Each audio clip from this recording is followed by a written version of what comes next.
Hi everyone, this is a quick overview of what we talked about in the AI Policy Labs in August 2025. What I told the faculty I spoke with is that I think it's going to be a difficult year. The AI landscape has been changing rapidly, and we're about to receive an incoming group of students who've been using ChatGPT and other tools for 3 years in high school. Our touchstone for our conversations was a book that came out in February 2025 called The Opposite of Cheating, Teaching for Integrity in the Age of AI. And you can see all the chapters there on the side.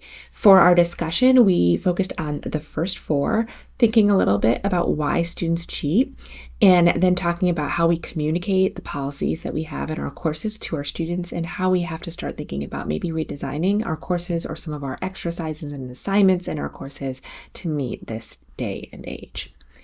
So we talked for a while about why students cheat, and I asked the faculty to consider the items that you see on the list here and think about which ones they've seen with their students, many of which, of course, predate the existence of artificial intelligence, and then to think about what AI sort of brings to the fore from this list and how we want to consider students' motivations and how we reshape our courses and communicate our policies to our students. So again, we focused on communication and design. And for communication, I brought up 6 things that I at least currently am recommending that faculty think about and do.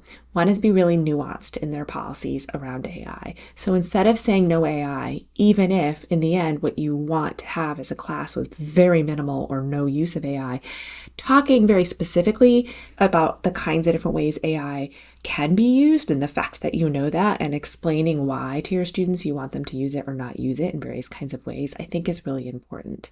Give your whys. Tell students why it is that you've made the decisions that you've made for this course. Try to promote dialogue if you can. Some faculty actually try to co-create integrity policies in their course, and that's something to consider if you're comfortable with that. But also just trying to get students to talk about what kinds of experiences they've had with AI coming into your course. Many of the faculty we talked with said this has been very hard to do, that students are really reluctant to talk to their faculty about what they've been doing before they enter your classroom. It's going to be up to you to figure out if you can get them to talk. Return to your whys often. So this means don't just talk about this on the first day of the semester.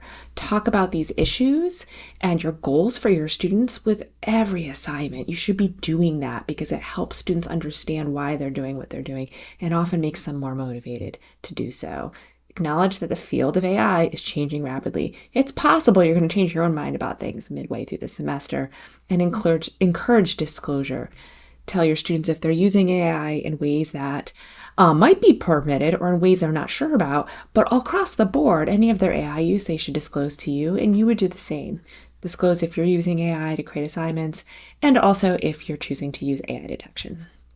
In terms of design, think about the following. Revisit your course goals. This is a great time to just think about why you do what you do in your classes and whether you want to keep things the way that they are and whether AI changes things for you in any way. And then also think about each assignment or exercise that you have in your course, any kind of assessment. What is it that you're trying to do with those particular assessments? And think about whether AI changes anything for you. Emphasize process whenever you can. Many faculty are turning towards thinking about different ways of having assignments that de-emphasize a final product and focus more on the process that a student uses to get to that final product. Very related, for some faculty, this means moving past the kind of traditional paper that you might assign in a class to presentations, problem solving, of various sorts, one-on-one meetings with students, in-class activities that get graded in different kinds of ways. And very related to that, maybe taking some of what used to be independent work that a student did outside of class and moving some of that into the classroom environment, where it can be watched and moderated and observed in various kinds of ways and hopefully help students learn. Across the board, think about 3 things. When is it that you might want to teach around AI, meaning you don't want it around with AI, and that you're using AI to teach the course content or goals or skills that you've always cared about?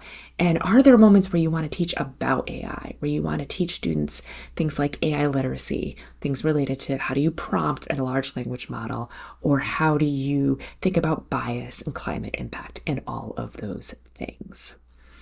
Thank you so much for listening to this. Let me know if you have any questions.